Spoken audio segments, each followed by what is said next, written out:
మిక్కిలిగా ప్రేమించిన మా కన్న తండ్రి, దయగలిగిన నాయన, కృపగల దేవ,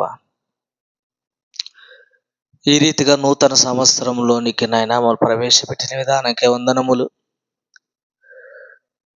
కొద్ది మాటలు మేము ధ్యానిస్తుండగా, నేర్చుకొనిచుండగా తోడుగా ఉండండి. కావలసిన వాక్కులు మాకు వినిపించమని క్రీస్తు పేరట ప్రార్థన అడుగుచున్నాం తండ్రి, ఆమెన్. కూడి వచ్చిన సంఘం అంతటికి ప్రభుపేట శుభములు తెలియజేసుకుంటున్నాను. ప్రియులారా, గడిచిన సంవత్సరం 2025వ సంవత్సరాన్ని దేవుడు ఆ మృతుల సంఖ్యలో ఉంచకుండా అనేక మంది గతించిన కాలాన్ని దేవుడు మన కొరకు నూతన సంవత్సరంలోనికి దేవుని దయ వలన, దేవుని కృప వలన, దేవుని దయా కిరీటం వలన నూతన సంవత్సరంలోనికి ప్రవేశించాం. గడిచిన 2025 సంవత్సరాల్లో ఎన్నో ఇబ్బందులు పడ్డాం. రోగాన పడిన వారు అనేక మంది, సమస్యల్లో చిక్కిన వారు అనేక మంది, ఆర్థిక ఇబ్బందుల్లో అలమటించిన వారు అనేక మంది, ఆకలి దప్పులు కన్నీళ్లతో ప్రయాణమైన 2025 సంవత్సరంలో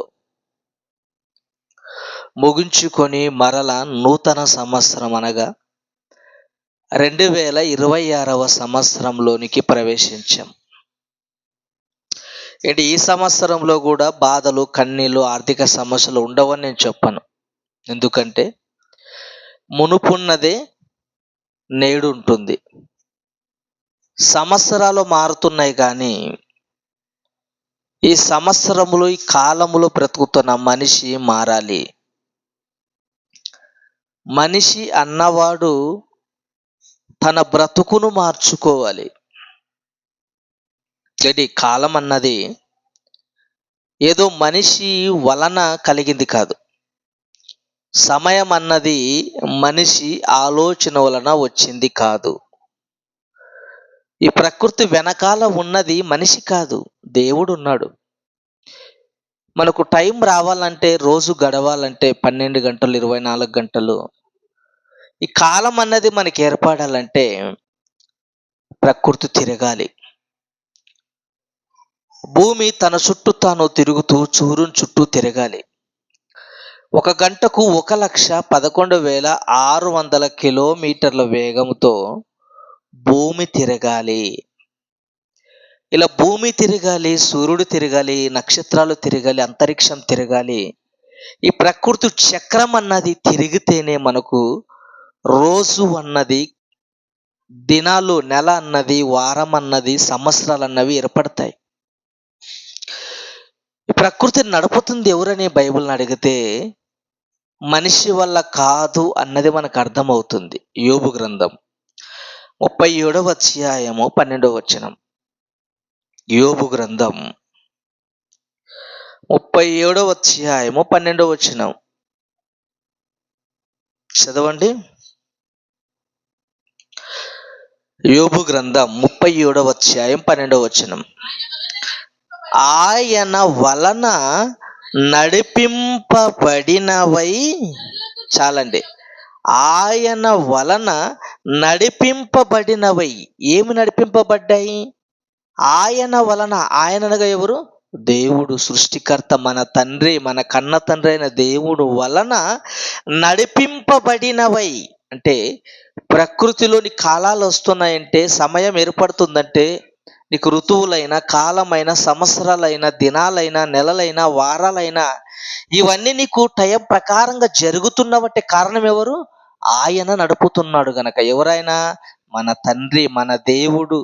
మన దేవుడు నడుపుతున్నాడు గనక మనకి సమయం వస్తుంది, కాలం వస్తుంది.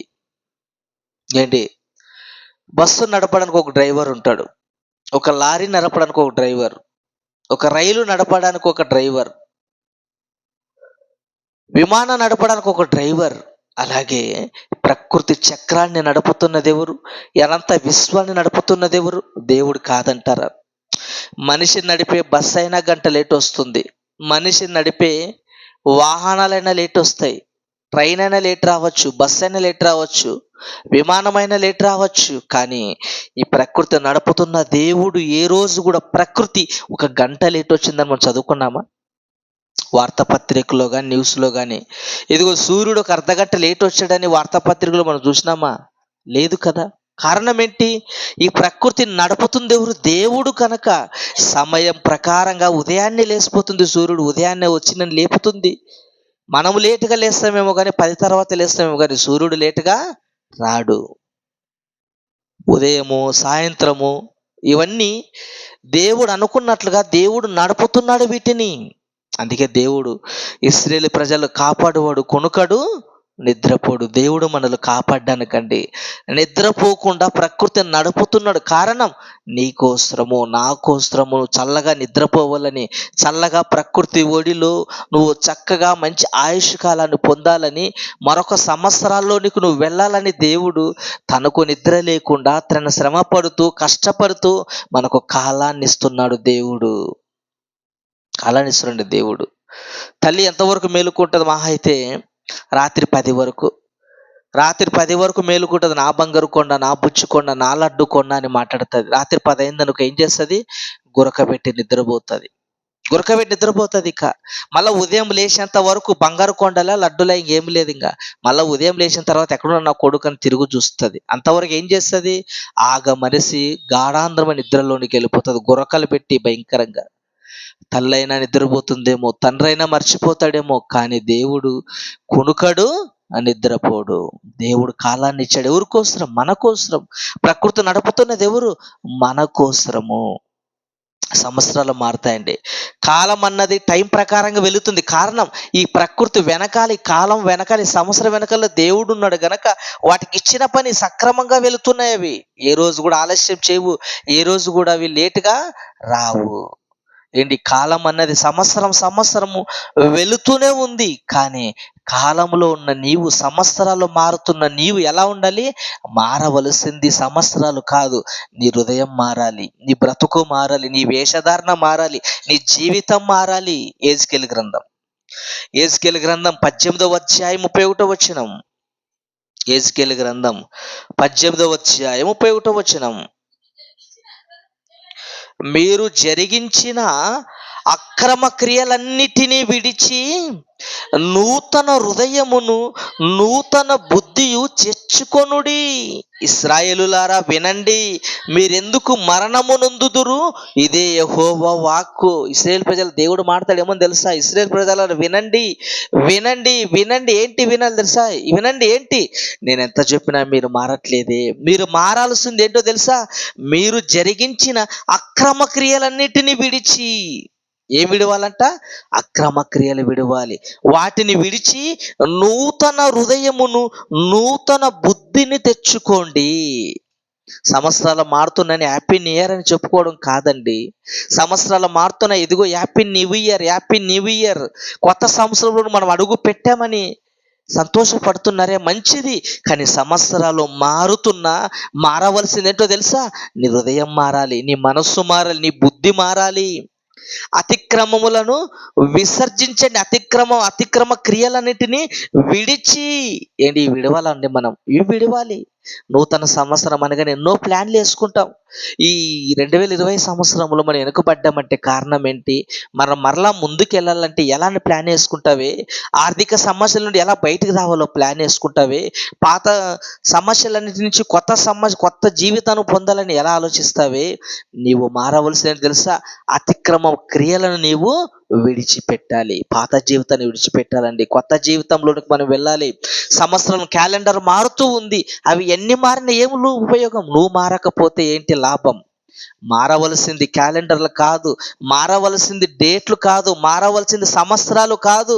నువ్వు కాలంలో ఉన్న నీవు మారాలి, నీ బ్రతుకు మారాలి, నీ జీవితం మారాలి. అందుకే అతిక్రమ క్రియలను నీవు అక్రమ క్రియలన్నిటి నీవు విడిచిపెట్టి, ఇది పాత జీవితాన్ని విడిచిపెట్టాలండి. అక్రమ క్రియలొద్దు, క్రమమైన జీవితాల్లో మనం బ్రతకాలి, క్రమమైన మార్గంలో మనం ఉండాలి. ఏంటి క్రమమైన జీవితం? బైబిల్ ప్రకారంగా మన జీవితాన్ని మలుచుకోవాలి, వాక్యం ప్రకారంగా మన జీవితాన్ని మలుచుకోవాలి. వాక్యం ఏం సెలవిస్తుంది, నా బ్రతుకు ఎలా ఉంది, వాక్యం ఎలా బ్రతకమంటుంది, నా జీవితం ఎలా ఉంది, ఇది ఆలోచించాలండి మనము. అక్రమమైన జీవితాన్ని విడిచిపెట్టాలి, క్రియలను విడిచిపెట్టి నూతన హృదయాన్ని తెచ్చుకోవాలి, నూతన మనసును తెచ్చుకోవాలి. పండగనగానే కొత్త బట్టలు ధరించుకుంటామే, పండగనగానే ఇంటికి మంచి రంగులు వేసి కొత్తగా తీర్చిదిద్దాలనుకుంటామే, పండగనగానే మంచి నూతనమైనది కొనుక్కోవాలి, నూతనమైన బట్టలు కొనుక్కోవాలి, నూతనమైన షూ కొనుక్కోవాలి, నూతనమైన బెల్ట్ కొనుక్కోవాలి, నూతనమైన ఆభరణాలు కొనుక్కోవాలని ఆలోచించే నీవు నూతనమైన హృదయాన్ని ఎందుకు కొని తెచ్చుకోలేకపోతున్నావు? నూతనమైన మనస్సును ఎందుకు కలిగలేకపోతున్నావు? కారణం, నీలో వాక్యము లేదు గనక, నీలో మంచి జీవితము లేదు గనక. వండి మారవలసింది వేషధారణ మారాలి, అతిక్రమములు మారాలి. ఏంటి? నూతన హృదయం తెచ్చుకోవాలి, నూతన బుద్ధిని మనం కలిగిన వారమై ఉండాలి. ఇంకొక మాట చూడండి, ఇంకొక మాట.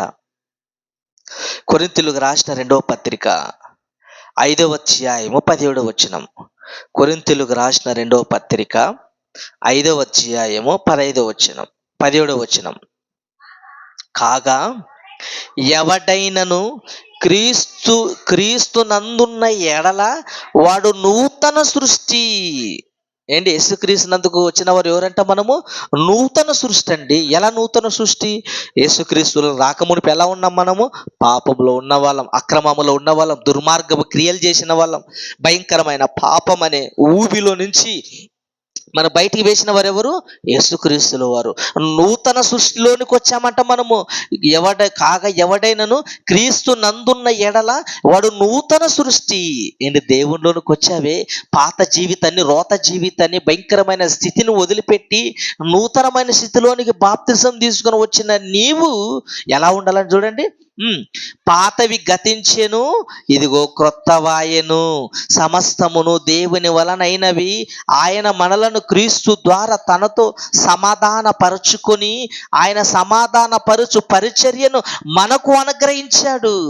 ఏంటి? నూతనంలోనికి వచ్చిన మనము, క్రీస్తులోనికి బాప్తిసము తీసుకొని నూతన జీవితంలోనికి అడుగుపెట్టిన మనము ఎలా ఉండాలంట? సమాధానంగా ఉండాలి. ఏంటి? సమాధానంగా ఉన్నామా?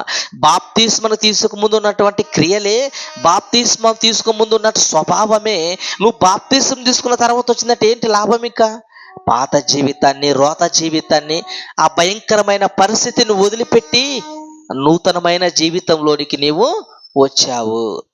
చాలా మంది చూడండి, బాప్తిసం తీసుకుంటారు కానీ పాత స్వభావాన్ని వాళ్ళు విడిచిపెట్టరండి. పాత స్వభావమే రౌడీగా ఉంటాడు, పాత స్వభావమే మాటలు జూలైగా ఉంటాయి, మాటల్లో సమాధానం లేదు, మాటల్లో ప్రేమ లేదు, క్రియల్లో ప్రేమ లేదు, ఏమీ ఉండవు. కానీ బైబిల్ పట్టుకొని నేను పాస్టర్ అంటాడు, బైబిల్ పట్టుకొని నేను విశ్వాసని అంటాడు. నువ్వు బైబిల్ పట్టుకున్నా, బాప్తిసం తీసుకున్నా, పాత జీవితాన్ని విడిచిపెట్టకపోతే లాభమేమీ లేదు. అన్ని మారాలండి, సమాధాన పడాలి. ఏంటి? ఇతరులతో సమాధాన పడాలి. మనకి శత్రువులు అవసరం లేదు, మనకి పగలు అవసరం లేదు, ప్రతీకారాలు అవసరం లేదు. ఈరోజు ఆ సంఘం అంటే ఈ సంఘం పడదు, ఈ సంఘం అంటే ఆ సంఘం పడదు, ఆ పాస్టర్ అంటే ఈ పాస్టర్కి పడదు, ఈ పాస్టర్ అంటే ఆ పాస్టర్కి పడదు. సమాధానం ఎక్కడుంది? నువ్వు సమాధానాన్ని బోధించే నీకు సమాధానం లేకపోతే ఏంటి లాభం? వద్దండి. నూతన సమస్యలో అడుగుపెట్టిన మనం ఇక నుంచి అయినా ఇతరులతో సమాధానంగా ఉండాలి, ఇతరులతో ప్రేమగా ఉండాలి, ఇతరులతో కక్షలు అవసరం లేదు, ఇతరులతో పగలు అవసరం లేదు, ప్రతీకారాలు అంతకంటే అవసరము లేదు.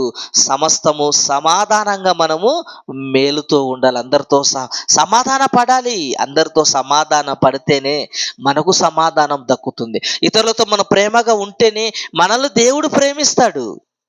గనక సంవత్సరాలు మారుతూనే ఆనందపడడం కంటే పాత జీవితాన్ని వదిలిపెట్టి కొత్త జీవితంలోనికి మనము రావాలి. ఇంకొక మాట చూడండి, ఇంకొక మాట. ప్రసంగి గ్రంథం 1వ అధ్యాయం 9-10 వచనాలు. ప్రసంగి గ్రంథం 1వ అధ్యాయం 9-10 వచనాలు. మునుపు ఉండినదే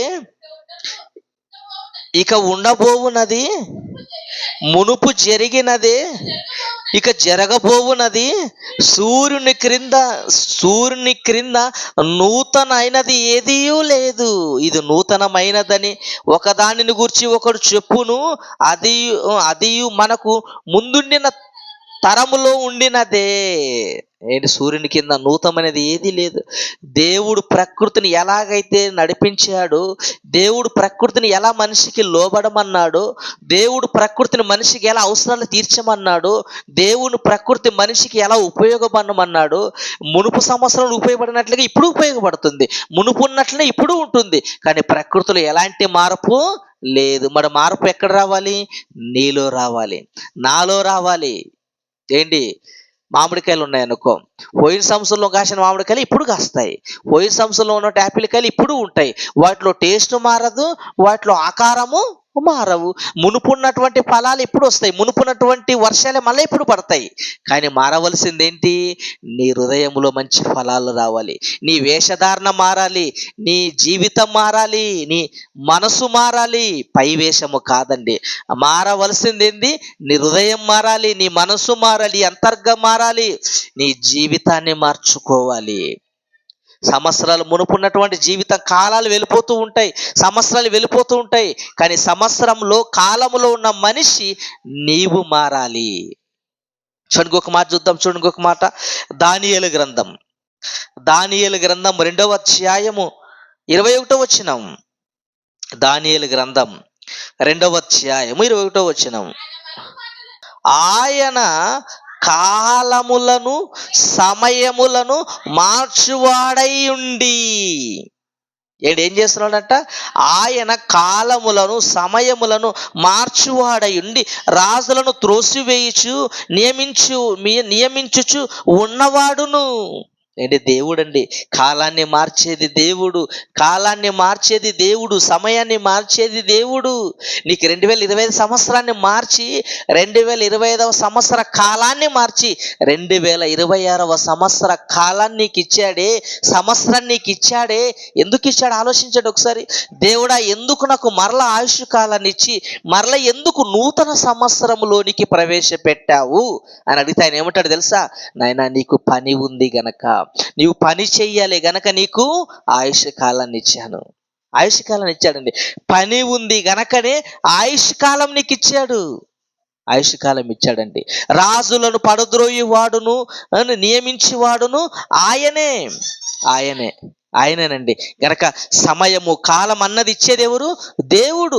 ఈ కాలము దేవుడు ఇస్తుంటే ఎందుకండి ఈరోజు సమయం వృధా చేసుకుంటున్నారు? ఎందుకు ఈరోజు టైం పాస్ అవ్వట్లేదని సినిమాలకి వెళ్ళేవారు కొందరైతే, టైం పాస్ అవ్వట్లేదని సీరియల్ చూసేవారు మరి కొంతమంది, షాపింగ్ మాల్కి వెళ్ళే వాళ్ళు కొంతమంది దినాలను ఏం చేస్తారు? వృధాగా గడుపుకుంటున్నారు. ఇది సమయం ఒక గంట లేటు, గంట ఎంత విలువైంది తెలుసా? సమయం ఎంత విలువైందో తెలుసా? పరీక్ష రాసే వాళ్ళకు తెలుసు సమయం విలువేంటో. పరీక్షలో 1 నిమిషం 2 నిమిషాలు లేట్గా పోయావనుకో ఏం చేస్తారు? పరీక్షల నుంచి బయటికి గెంటేస్తాను నిన్ను. నువ్వు అర్ధగంట ముందే నువ్వు పరీక్ష హాల్లో ఉండాలి. లేదు 10 గంటలు కదా పరీక్ష, 9:55 ఉదయం అన్నావు అనుకో ఏం చేస్తాను? నిన్ను మెడబెట్టి బయటికి గెంటాడు, గేట్లు వేస్తాడు. అప్పుడు మనకు అర్థమవుతుంది సమయం విలువ, కాలం విలువ అర్థమవుతుంది. ఎందుకు? అయ్యో, సమయానికి నేను ఎందుకు రాలేకపోయానే, సంవత్సరాలు చదివినంత వృధా అయిపోయింది నా జీవితం అని బోలున ఎంత ఏడ్చినా లాభము లేదు. ఇక మరో సంవత్సరం నువ్వు రాసుకోవాలి, వాడు వదిలినప్పుడు నువ్వు రాయాలి. ఈరోజు దేవునికి ఒక సంవత్సరాన్ని ఇచ్చాడంటే వృధా చేసుకోకూడదండి సంవత్సరాన్ని.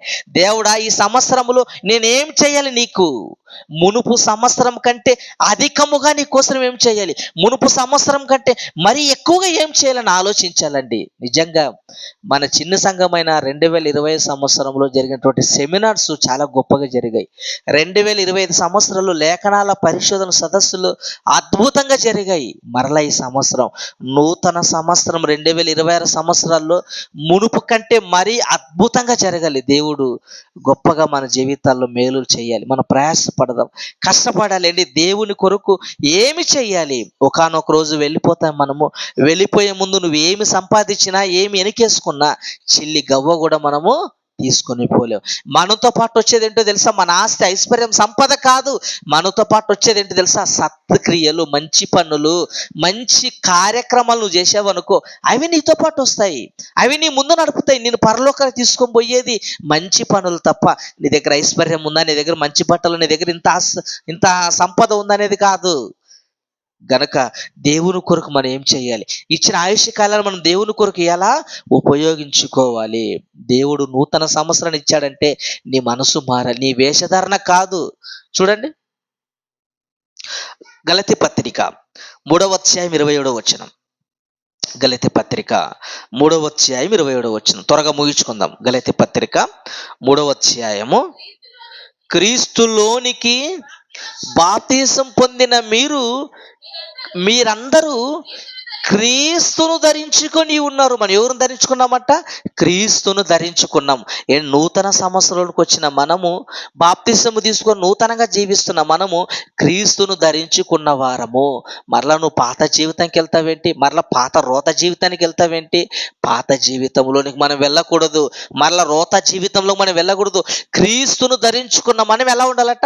క్రీస్తు మాదిరిగా బ్రతకాలి. అందుకే పౌలు గారు అంటాడు, నేను క్రీస్తును పోలి నడుచుకున్న ప్రకారం మీరు నన్ను పోలి నడుచుకోండి. నేను క్రీస్తును పోలి నడుచుకున్నానయ్యా, మీరు నన్ను పోలి నడుచుకోమని. ఎందుకన్నాడు తెలుసా? ఆయనలో క్రీస్తు కనిపించాడు. ఆయన ప్రవర్తనలోను, మాటల్లోను, సేవలోను, ప్రతి విషయంలోను ఎవరు కనపడ్డారు? ఆయనకి క్రీస్తు కనిపించాడు. ప్రతి విషయంలో పౌలును చూస్తే క్రీస్తు కనిపించాడు అనాలన్న. ఈరోజు నిన్ను చూస్తే క్రీస్తు నీలో కనపడ్డాడు అనాలి. కారణం, నువ్వు క్రీస్తును ధరించుకున్నావు గనక. పాత జీవితాన్ని వదిలిపెట్టండి. ప్రేమతో జీవించండి.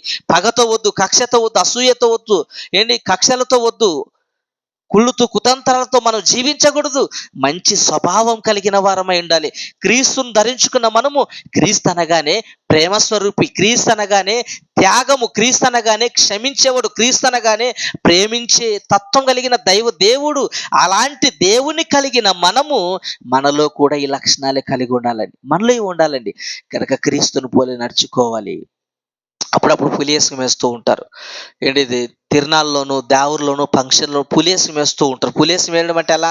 మనిషి అంతా పులి లాంటి ఆకారం ధరించుకున్నాడు, మంచి చారలు కలిగి ఉంటాడు, మంచి రంగు కొట్టుకొని ఏమి చేస్తాడు తెలుసా? పులివేషం వేసుకున్నవాడు పులికి న్యాయం చేయాలి. ఎలా ఉండాలి? పులి మాదిరిగా గర్జించాలి, పులి మాదిరిగా అరవాలి. నువ్వు పులివేషం వేసుకొని పిల్లి మాదిరిగా అరిచావనుకో, మేవని చూసి ఏమనుకుంటారు? నవ్వుకుంటారు, వీడు పులా పిల్లా. నువ్వు క్రీస్తును ధరించుకున్న నీవు ఎలా ఉండాలి తెలుసా? క్రీస్తు లక్షణాలు కలిగిన వారంగా ఉండాలి.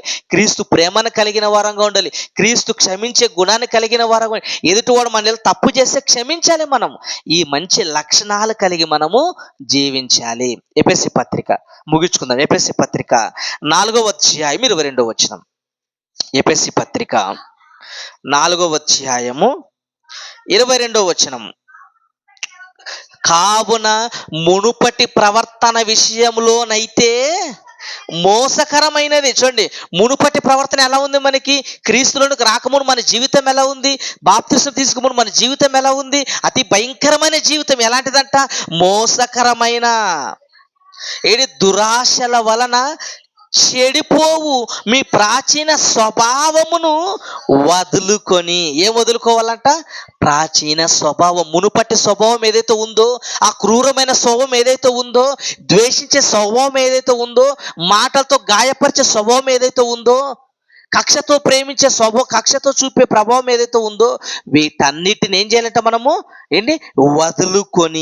వదులుకోవాలండి. మనం ఇంట్లో సంవత్సరం మారింది కదా అని పాత క్యాలెండర్ తీసుకొని బయట పారేయడం కాదు, వీటిని పారేయడం కాదండి. మనలో ఉన్నటువంటి భయంకరమైన మోసకరమైన దురాశల వలన చెడిపోవు ప్రాచీన స్వభావమును వదులుకోవాలి. మన హృదయం చెడిపోతుంది. ఎలా? దురాశల వలన మన హృదయం చెడిపోతుంది. మోసకరమైన మాటలు విని మన హృదయం మోసపోతుంది. వీటిని వదులుకోవాలి. వదులుకొని మీ చిత్తవృత్తి యందును నూతన పరచబడిన వారై. ఎలా ఉండాలంట? నూతన పరచబడాలి. నువ్వు నూతనంగా పరచబడాలంటే ఏం చేయాలి? వీటిని వదులుకోవాలి. వీటిని వదులుకుంటేనే నూతనంగా మారుతావు. వీటిని వదులుకుంటేనే, వీటిని విసర్జించేనే నీలోనికి వాక్యం వచ్చి నేను ఎలా చేస్తుంది? నూతన పరుస్తుంది. నీతియు యథార్థమైన భక్తి గలవారమై దేవుని పోలికగా సృష్టించబడిన నవీన స్వభావమును ధరించుకొనవలెను. ఇవండి ధరించుకోవలసింది. ఎలా ధరించుకోవాలి? నీతి యథార్థమైన భక్తి గలవారమై. నీతిని ధరించుకోండి. ఏంటి? యథార్థం ధరించుకోండి. దేవుని పని అనగానే యథార్థతగా చేయాలి. దేవుని పని అనగానే ఏంటి? యథార్థంగా కార్యక్రమాలు యథార్థత మనం కనపరచాలి. సంఘంలో యథార్థంగా మనం జీవించాలి. సమాజంలో యథార్థత మనం కోల్పోకూడదు. యథార్థతో పాటు ఏముండాలి? భక్తి గలవారమై ఉండాలి. వేషధారణ భక్తి వద్దండి. వేషధారణ భక్తి ప్రమాదం, జీవితానికి ప్రమాదం. అది భక్తి గలవారమై ఉండాలి. దేవుడు అనగానే భక్తితో ఉండాలి. వీటిని మనం భక్తి గలవారమై ఉండి దేవుని పోలిక సృష్టించబడిన నవీన స్వభావం ధరించుకోవాలి. నేను కొత్త జీవితాన్ని ధరించుకోవాలి. కొత్త జీవితంలో ప్రవేశింపబడిన మనము కొత్త జీవితాన్ని మలుచుకోవాలి. క్రీస్తులా మనం బ్రతకాలి. సహోదరులు ప్రేమించాలి. ఇవన్నీ మన పగలతోనూ ప్రతీకారాలకి సమయము కాదు. సంవత్సరాలు వెళ్ళిపోతున్నాయి. ఇప్పటికి ఆయుష్కాలం తరిగిపోతుందండి, వెళ్ళిపోతుంది. జీవితం ఎంతకాలం? కొద్ది కాలం బ్రతికి మనకు ఈ కక్షలు ప్రతీకారాలు వద్దు గనక ఇప్పటి నుంచి ఆయన కొత్తగా ప్రేమ కలిగి 2020 సంవత్సరంలో జరిగిన కార్యక్రమాల కంటే మరి మునుపు జరిగే కార్యక్రమాలు గొప్పగా ఉండాలి, గొప్ప ఆశ్చర్యంగా ఉండాలి. గొప్పగా మనం దేవుని కొరకు ఎన్నో కార్యక్రమాలు మనము చేయాలి. ఓకేనా? ప్రార్థన చేసుకుందాం. దయగలిగిన మా తండ్రి, కృపగల దేవ, సంఘాన్ని దీవించండి. నూతన సంవత్సరంలో నాయన కొద్ది మాటలు మేము నేర్చుకున్నందుకు వందనములు. మీరు చేసిన మేలులు ఎంతగానో గొప్పవి నాయన. అద్భుతమైన కార్యక్రమాలు మా జీవితంలో చేశారు తండ్రి. మేము ఎవరేడలైనా తప్పు చేసింటే క్షమించండి. మాటల చేత, క్రియల చేత నాయన అపరాధం చేసినట్లా మమ్మల్ని క్షమించండి. మా శత్రువులు జ్ఞాపం చేసుకోండి. వారి కుటుంబాలను దీవించండి తండ్రి. మాకు శత్రువులు ఎవరైతే ఉన్నారో వారి కుటుంబాల్లో మేలును అనుగ్రహించండి. మరొక సంవత్సరాన్ని మీరు మాకు ఇచ్చారంటే కారణం మీ దయా కిరీటము నాయన. మా ద్వారా చేయవలసిన పని ఉంది గనకనే మరొక సంవత్సరాన్ని మీరు మాకు జీవితాన్ని ప్రసాదించారు. కృతజ్ఞత కలిగి నాయన, ఈ సంవత్సరంలో మాకు కష్టాలు ఉండక మానవు, బాధలు ఉండక మానవు, సమస్యలు ఉండక మానవు నాయన. అయితే ప్రతి కష్టంలోనూ, ప్రతి సమస్యల్లోనూ, ప్రతి ఇబ్బందుల్లోనూ మీరు మాత్రమే మాకు సహాయం చేయండి. మీరు నమ్మదగిన దేవుడు గనక తండ్రి తోడుగా ఉండండి. కుటుంబాలను దీవించండి. ఈ సంఘం ద్వారా జరిగిపోయే ప్రతి కార్యక్రమాల్లో విజయవంతంగా మీకు మహిమకరంగా జరిగే మహాభాగ్యాన్ని మాకు అందరికి ప్రసాదించండి. చేరవచ్చిన ప్రతి ఒక్కరికి జ్ఞాపం చేసుకోండి. కుటుంబాలందరినీ దీవించమని మీ కుమారుడు మా రక్షకుడైన యేసుక్రీస్తు నామములో ప్రార్థన అడుగుచున్నాం తండ్రి. ఆమేన్, ఆమేన్, ఆమేన్.